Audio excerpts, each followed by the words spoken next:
Hey guys, welcome back to Real Housewives Recaps. I'm so glad you're here. Let me go ahead and apologize. We are going to listen to a little bit of her today, but it's important that we hear it from her own mouth. That's right, we're going to hear some hypocrisy. I referenced this in a video, probably went up yesterday, I don't know, recently, where I talk about, remember that interview where she's like, I don't look at social media. Flash forward to now where she's lecturing people on what to say on social media, that sort of thing. Oh, but remember, she doesn't look. She reads The Economist. Just wait for it. We're going to call out some of the hypocrisy here. I'm just so sorry I'm making you listen to her voice, but I think it's important to hear it. So we're going to revisit this older video. I'd actually recorded it back a little while ago, so if you hear me say something that's a little out of date, that's why. Or if I reference something that it's been a little bit since they've done, that's why. But I think it's important to go back and listen. The message still stands. She's ridiculous. Let's take a listen. Thanks so much for being here. This was March 2019. So 2019 March. Meghan was asked to be part of this panel, a panel on feminism. You can imagine where I'm going with this. Okay, so on Patreon, I did this whole recap. I played big chunks of it, and we really reacted to her nonsense on this panel. So I'm not going to play the whole thing here. I'm just going to do relevant to Meghan, some chunks of it. She is one of, I believe it was 7 women on this panel. Notice her placement. Notice how she makes it about herself. There's a time in this thing where it's about 30 minutes into this panel. Again, she's not the host. She's just one of 7 women on this thing. She thanks everybody for being there and for coming, and not in a gracious way. It's more of thank you for coming to this event about me. She finds ways over and over to turn it into her typical word salad and make it about herself. And again, I'm just hitting some of the highlight or lowlights, if you will, of this thing. If you watch it, the whole thing's here on YouTube. You can watch it. It is a train wreck, and it is shocking to see. And I just want to hit some lowlights, and I want you to keep in mind the park situation. At the time of this recording, still nothing, not a word spoken about the atrocities that happen in the African parks and the fact that they had the ability to actually help people, and they chose not to. They didn't speak up. They didn't do anything. Harry put out some half-assed statement about passing it on to the right people. Whatever it was, they didn't actually do anything. So think about that when she's talking this nonsense about helping women and feminist causes. I just think about that because you can hear it in my voice. It really disgusts me. I get very passionate about this stuff. So let's get into this. Again, it's going to be a little bit choppy. You have to bear with me because it's just this speech or whatever. This panel was like 2 hours long. So I just cut the chunks relevant to Meghan, and I thought we could take a look at some of those. So let's take a look. And again, honk honk, I'm Jen. Thanks for being here. I will react to her being an asshole and making the whole thing about herself. Oh, by the way, when you look at the panel, look at the lady. Not the one speaking on the far left, but you'll see somebody pretty far left. I think she's wearing pink in this panel, but that's Annie Lennox. March of 2019. And so just keep that in mind. So 1 year later is when they do the Megxit. And then a year after that is when they do the Oprah interview. Kit in town on International Women's Day. We've got a queue going down the road for miles. And we are in this place to celebrate. We'll pause now, and then the panel will join us, and we'll kick off the hottest ticket in town. Thank you. Thank you so much, Nicola and Kings and QCT, for hosting us today for our event on women's rights and some wrongs across the world. But I'm particularly pleased to be doing this because it's a day when we celebrate women, and our topic is such a hopeful and forward-looking one. They are, and we're getting along from me, Annie Lennox, OBE, a musician who's challenged and cheered us with her songs and her campaigning on women's issues, and a founder of The Circle, which is Her Royal Highness the Duchess of Sussex, who started her feminist journey at the age of 11. Oh my God, that soap again. Can you imagine hanging, I don't know, your entire life story around something that happened when you were 11 years old? Pathetic. Talking about the portrayal of women in advertising. In her present role, she's been a vociferous spokeswoman, a royal not afraid to embrace full-on feminism. I have so many thoughts about this, but first, Jay, say what you just said. full-on frontal feminism. I've seen that photo. Oh, God. Yikes. Full frontal feminism. Okay. No, so I mean, you cannot make this shit up. Calling herself a feminist royal and yet goes after Catherine repeatedly, to this day, repeatedly, for years, attacking Catherine. How? No. Mm-mm. And think about her treatment of Her Majesty the late Queen. No, that's not a feminist. And as of today, Vice President of the QCT. Just named Vice President of the Queen's Commonwealth Trust here. So she's representing, supposedly, allegedly. And again, outfit. What are we doing? Good morning, Royal Highness. Just a quick one as we're among friends. I mean, how's that bump treating you? Very well. It's funny, I've actually been joking in the past few weeks. I'd seen this documentary on Netflix about feminism, and one of the things they said during pregnancy was, I feel the embryonic kicking of feminism. What the fuck are we talking about? Jay, you're a video game doctor, Dr. Bad Vibes. Can you explain this? I don't think embryos can kick. No, unless she has some weird condition where it's just bouncing around like a ping pong ball. So, I don't think that's a thing. Like, it's such a reach to make a weird ass joke. Yeah. It makes me feel the throbbing, pulsating masculinity deep down. Oh shit! I might need to see a doctor. Hang on. God. I love that. So boy or girl, whatever it is, we hope that that's the case with our little... The next generation of feminism is Yes. already on the way there. Guaranteed. You heard it here first. All right, we're going to continue ahead. Lots of talking. This panel was like, I think, 2 hours long or close to it. I don't know. But I'm going to just skip to Meghan's parts. But I do want you to notice when others are talking, I'm no body language expert, but you can tell Meghan's like chomping at the bits to say anything, her word salad, because she's doing that fast blink thing that the body language guy always points out, where she clenches her jaw and she blinks a lot. Like, is it my turn? Can I speak? Nobody else matters. Oh my God. What if she just what if her interior thoughts, intrusive thoughts, whatever, won and she started yelling, "Shut up, bitches, it's my turn to speak" at the feminist convention? Aren't it? So, come to you, Your Royal Highness. You've been out there as a feminist since the age of 11, Do possibly. we make a drinking game out of every time Meghan brings up this damn soap story? And by the way, how long till she brings it up on her new podcast? Like first 4 seconds, something like that? It makes me want to drink soap every time I hear the soap story. By the way, don't drink soap. Earlier, if so, I missed that story. But to give us an insight to your personal journey and what made you decide that this is the thing you want to engage in most of all. Well, as someone that loves money but hates work, I learned that becoming a professional grifter is the quickest way to accomplish both and not accomplish work. And the easiest way is to latch on to a cause that I can somehow identify with, either through genetics or through external applications. Yeah. And then I can cry victim for everything possible. Give me money. That's right. Wow. You basically just summed up her new podcast, I think. That's pretty good. What do you want to do with it now, with the role that you have? Yes, of course. Thank you, and good morning, everyone. Thank you so much for being here. So I've cut out chunks of this just to get to Meghan's parts, but just know this is, I don't know, like 20 minutes into this panel discussion at least, maybe even longer. People have been speaking.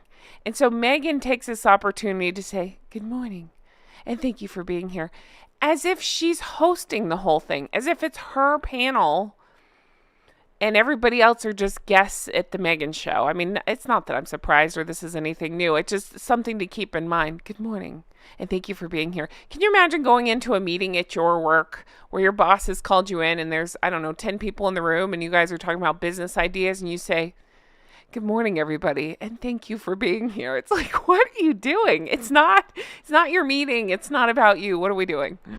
At the age of 11, I had seen a commercial. All right, that's it. I'm unscrewing my soap bottle and I'm taking a shot. No, seriously, don't do that. But here we are again with the damn soap story. I promise you, I did not listen to this before. I just heard this as like a lot of her making this about herself, so I knew I wanted to react to it. But to hear it at a feminist meeting, and now to know that it probably didn't happen, allegedly, right? Now there's Tom Bauer goes into why he doesn't think this thing actually happened. I don't believe it either.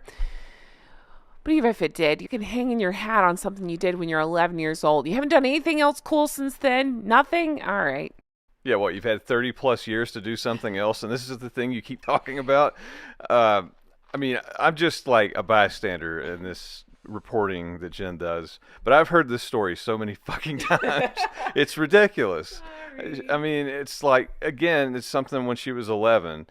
It's like, okay, that's cool. I can understand if it actually happened. I can wrap my head around that being an inspiration. But what has she done in regards since then?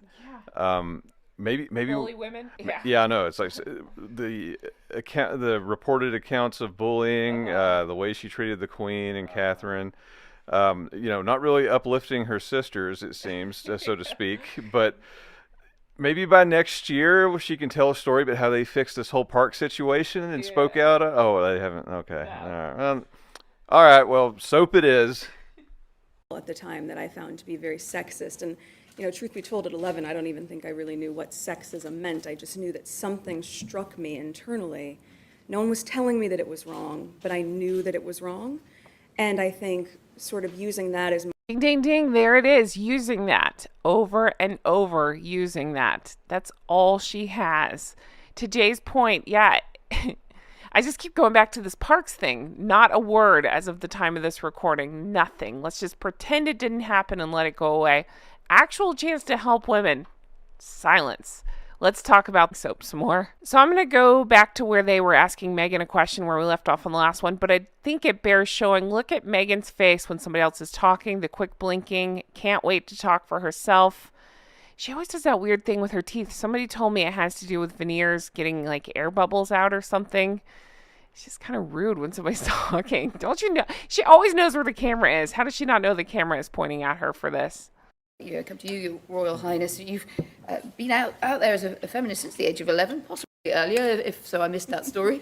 But to give us an insight to your personal journey and what made you decide that this is the thing you want to engage in most of all, and what you want to do with it now, with the role that you have. Yes, of course. Thank you, and good morning, everyone. Thank you so much for being here. Again, we're like 30 minutes into this thing. It's not hosted by Meghan. She's one of... I've already forgotten, 7 women on the panel, again, sitting in the middle, thanking everyone for being there like it's her event. I find that so obnoxious. I made the analogy in the last one. It's like going to a meeting that your boss has called all the employees into and you thank everyone for being there, and it's not your meeting. They're like, what the hell are you talking about? At the age of 11, I had seen a commercial. Holy shit, the soap story again. How many times we're going to hear this soap story? This might be a record for a single event, the number of times we've talked about soap already. Soap. At the time that I found to be very sexist. And, truth be told, at 11, I don't even think I really knew what sexism meant. I just knew that something struck me internally. No one was telling me that it was wrong, but I knew that it was wrong. And I think sort of using that, my moral compass, and moving through from the age of 11, being able to see that at that age, I was able to actually change this commercial. Oh my God. I cannot. If I was on this panel, I think I'd stand up and scream, shut up about this already. What have you actually done to help women? How can you hang your hat on something you did at 11 years old? And again, I don't even believe she did, but let's just play devil's advocate and say she did. So what? How about your treatment since you've been an adult of other women? How about the friends you've left behind? How about your treatment of Catherine, Princess of Wales? How about your treatment of Samantha? How about your treatment of Her Majesty the late Queen? I could go on and on and on. Your female staff members. How about all that? Is that something you don't want to talk about, Miss Feminist? Before social media, before being able to, have a larger reach, just putting pen to paper, it really set up the trajectory for me to say, if things are wrong and there is a lack of justice and there's an inequality, then someone needs to say something. Think about what she's saying right there. If there's a lack of equality, if there's injustice, someone needs to say something. And keep that in mind when you think about this park situation where they have said nothing. And why not me? So I think, if I look at that from that young age and then sort of follow what I did in the years. Tell me you're hearing it. Tell me you're hearing the me's and the I's. Why not me? What I did. I cannot with this bullshit. That's my first question. Why not me? So much money. Why not give it to me? All this work. Why not? No, not me. Yeah. Definitely not me. Look at me. possible successor to the throne. Why not me? That's what I want. I want all the fame and money for me. All you other women could screw yourselves. That's what this is about. After that, it was always about learning more, not just from where I was, but where else in the world similar things were happening, a different version of the same thing, so to speak. You mean like the Parks in Africa situation? And once I became old enough to travel, specifically to developing countries, and see what was happening abroad, I think for me what really resonated was the lack of education for girls and how that has a ripple effect on so many things. And I think, it seems like a broad stroke, and many people will say, okay, fine, yes, you want girls to have an education, you just want to have smart girls. It's actually much more complex than The word salad. Each word means something, but together it loses all meaning. Also, look at the woman to her right, her facial expression. That's kind of the face I'm making while watching this entire show. that. And it really does solve so many of the world's problems when a girl has access to education. You look at it and you could say, here are the vulnerabilities and the challenges that come about when they don't have access to education, right? Early childhood marriage, susceptibility to trafficking, modern slavery, all of that. But equally, look at all of the positives that come out of it when you do have access to education for young girls, how it affects economic development, the GDP, billions of dollars on the table are lost by girls being pulled out of education.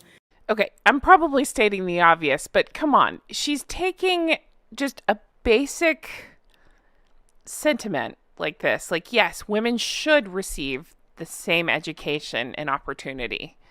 She's building this whole thesis around it, making it sound like it's this great new idea she's got. And there's just, again, nothing of substance, just the words, obviously no action behind it. And so it's drivel at this point. And so I think when I look at it from those terms, it would be impossible for me to sit back and not do something about it. You guys, just let that sink in. She's saying it's impossible for her to sit back and not do something about it. I keep bringing up the parks thing, but I have no clearer example of how they could have done something about it and did nothing. They sat back. They've continued to sit back and do nothing about it.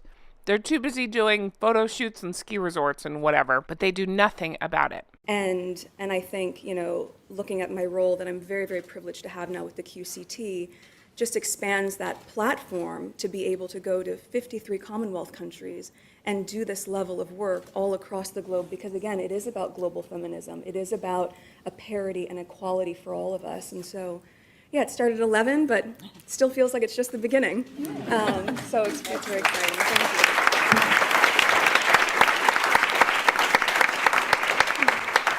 you. Wait, what are you doing? Don't stop. You're just going to encourage her. We're going to have to listen to that soap story again. I don't want to. The feeling you're going to let that one go easily, but do we need to just be sure, just a short answer? Boy, so she says, hey, Meghan, quit talking so much and making this about yourself. Short answer only, please. Yeah, I kind of laughed at that off microphone. That's definitely the diplomatic version of the Billy Madison trivia scene that I know Jen's brought up several times. It's like, in no way did anything you say make any sense, and may God have mercy on your soul, to paraphrase. Yeah, that was a very polite way of saying, please shut up and just answer the question. Do you think we need to be better about selling this to men and boys? Do we get a bit trapped in sort of almost behaving as if it's only a subject for women? What do we need to just do differently there? Are you asking me? Yeah. Yeah, sure. I think, it's interesting because they're not separate conversations. And I think the idea of feminism and whatever stigmatization is surrounded just in that word in and of itself, to Annie's point, making it global feminism changes that conversation immediately. But for men to understand they can be feminists as well. I mean, I think when we talk about gender stereotypes shifting, what it means to be masculine, what it means to be I can't with this bullshit. It's just talking in circles. No actual solutions to anything. No actual addressing anything. It's just words. Word salad. I'm going to open that bottle of soap and pour into my eyeball at this point. I keep half expecting her to bring it back around to that damn soap bottle again. So that randomly made me think about her dad, who worked on the show Married with Children, who famously, throughout the series, had a very silly thing where all the guys got together and they had their own men's club called No Ma'am. This is almost like the reverse, the antithesis of that skit. I mean, this is the reverse thing. They're just sitting around and talking about talking points and no action. And it's almost as silly as the sketch comedy show. So, again, everybody deserves equal rights. Is this what's going to accomplish it? Sitting around and comparing clothes or whatever you're supposed to be doing up here? Probably not. Feminine. I've said for a long time, you can be feminine and a feminist. You can be masculine, and I think in terms of masculinity, you understand that your strength includes. Wasn't this meant to be a short answer? Look at the host, the actual host on the left. She keeps looking down at her paper like, oh my gosh, she's still talking. Knowing your vulnerabilities and your sense of self and security, your confidence comes in knowing that a woman by your side, not behind you, is actually something that you shouldn't be threatened about, but as opposed to that, you should feel really empowered in having that additional support, that this is really about us working together. That's what gender equality means for me, and having men part of that conversation to say, there's nothing threatening about a woman coming up to the same level. It's our safety in numbers. This is our power and our strength as a team.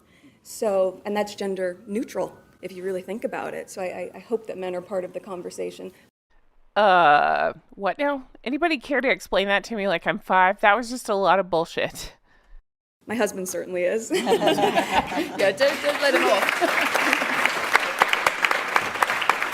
So right there, she's saying my husband certainly is a feminist. Okay, when I think of Harold and Fraud, feminist is not one of the words I think of. Think about this, because I do. He's continued to bash Her Majesty the late Queen. And especially what sticks out for me is thinking about, remember Sandringham, like around that time, Sandringham Summit. He was saying basically the Queen was not making all the decisions, that she had people in her ear doing it for her, basically. And then he was worried about the people she was surrounding herself with. And I just think, well, that's taking something away. From what I understood, she had her faculties to the very end, and she was very much in control. So to take that away, that's not very feminist. Also, he downplays Princess Anne and the amount of work that she does. I talk about that quite a bit. He talks about it even in his book. He references basically that she's not as hardworking as she seems and that numbers are inflated, that sort of thing.